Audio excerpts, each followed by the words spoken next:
have Lisa Waterslane back in the studio. I don't know why. Why don't you just come in the studio, stay with me in this small cubicle I call my office. I think you just answered your own question. Just help me do the whole show. It'd be great. It'd be entertaining. I would like it. The listeners would like it.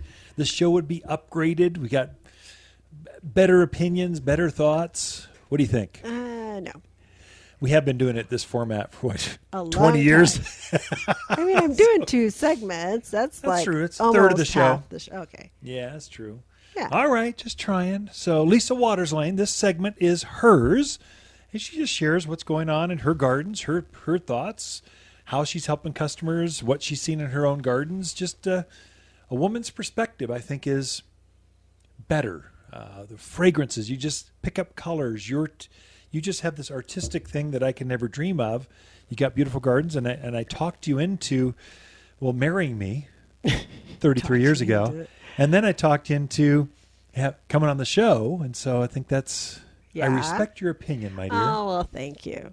You're welcome. Can I have that in writing? Sure. I'll put it in Can I poetry have it form on a if you want. plaque? Well, now you've just gone too far.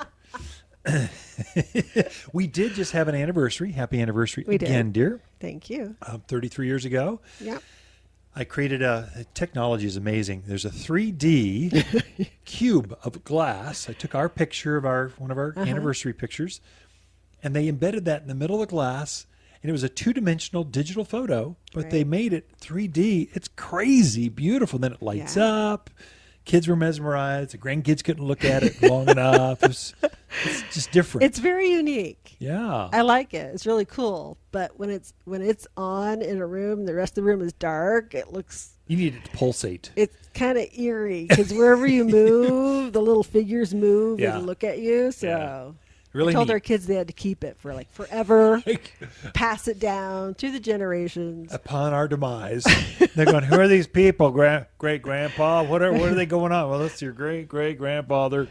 He's long gone. Put it back in the drawer. We don't split it out. We never put that out anymore. We should talk about gardening. That's kind of morbid. We'll talk about gardening stuff. Okay. Well, like you said earlier, I was unloading a semi this morning, and that's probably, I think, the fourth truck this week. We got in this week. So a lot of new stuff.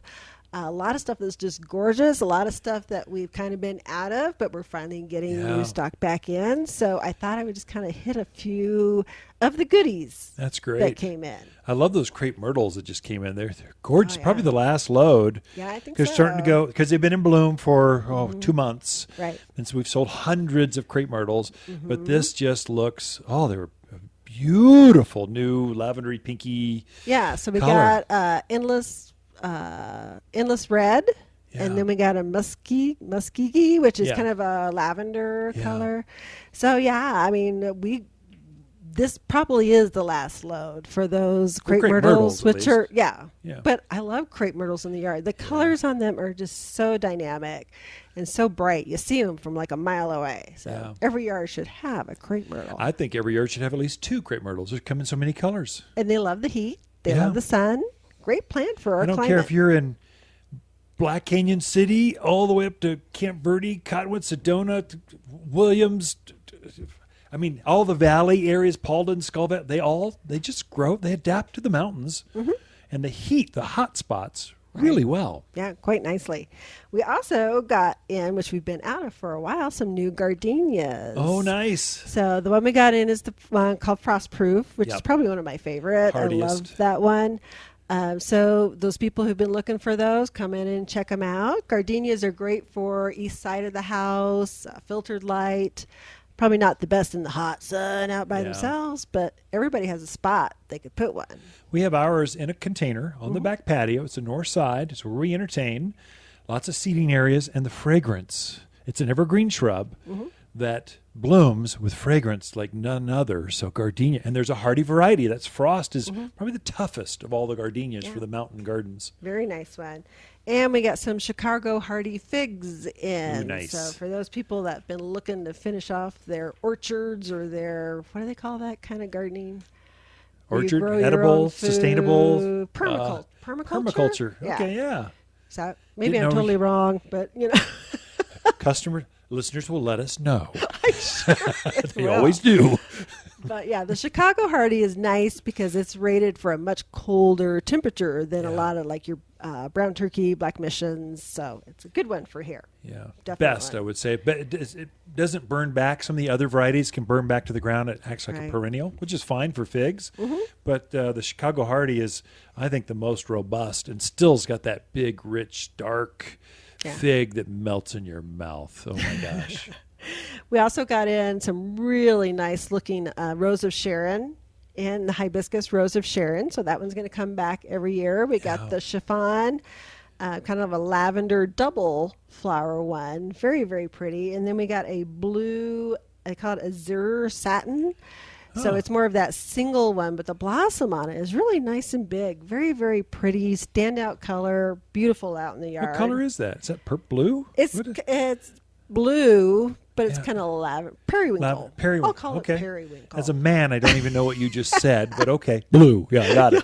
We'll call it God only gave me 7 crayons. Can you relate to the which of the 7 anyway? We also got some great Physocarpus, which is Ninebark. I was trying to think of the Yeah. other name. So Ninebarks, I think, are just a beautiful, beautiful shrub because they come in some of those more different colors that you can't always find in shrubs. They kind of have the burgundies and the bronzes, and we got one in that's called Darts Gold, which is kind of that chartreuse green, the neat. yellow one that shows up wonderfully out in the yard if you have dark spaces. It's good to put that color in there because it really pulls, you see it so nicely out in the Ninebark yard. has a big leaf to it. Mm-hmm. It's stunning, very unusual. Grow it in containers, raised beds. Yeah. But again, it's one of those unusual, tough plant. You folks in the Midwest, you know what Ninebark is. Everyone else doesn't. Right. But it grows here in the mountains of Arizona really well. It grows quite nicely. So we got tiny wine in, which I think does have a smaller leaf, but still kind of a dark bronzy, real pretty, Yeah. pretty leaf. The Darts Gold. And then we got Amber Jubilee of that one. It's definitely Nice. worth checking out if you're looking for something different in your yard besides just another boxwood, you know. you Yeah. can put Not that- 8 bark, not 10 bark, 9 bark. I think That's it's called Ninebark. That's a good 9 question. bark. I don't know. We'll have to figure Probably that Dr. out. Nine came up with it, so he named it Ninebark. It's usually how it works. 9. Okay. That was offensive. Sorry. I just unloaded a truck. I'm tired. I could be dehydrated. So we also got some wonderful spireas, and we got the Anthony Water, which Oh, has nice. that really dark, dark pink fuchsia blossom on it. Double Play, which is another pink one. We got Gold Flame, which there again is really pretty because it has that pink blossom, but the leaves are that gold color. Yeah. And so it just shows up so nice out there. And then Magic Carpet, which I think is Magic Carpet more the dwarf. Yeah, it's a one? low growing. Mm-hmm. Spireas can be large, like Anthony Waters up, I don't know, knee high. Mm-hmm. So you just almost change by color, by height. So it's more of a ground cover type variety. Mm-hmm. And Spireas, if you're in the animal country, deer, don't bother it. Rabbits, Yeah. do not eat Spireas. Very animal I don't know why, but they'll take you color now through fall. Yeah. No animals eat it. It's tough. It's a Mm-hmm. great plant for here. I agree. And then we also got some different blueberries in. We got nice. Duke, Patriot, and Sunshine. So for those people who didn't quite grab them earlier in the season, but Yeah. they're still thinking blueberries, those would be great varieties to put in. I didn't look. Do they have blueberries on them? They don't. No, okay. It's way too late to say. I'd be truly awe-inspired I if could they lie had and say, blueberries "Oh." this time of year. But you can plant them now. Nice shrub. They'll produce next spring for you. Anyway, great. New plants just off the truck that you can plant right now and add to your gardens. Yeah. Thank you, Lisa. Ken and Lisa Lane and the Mountain Gardeners will be right back.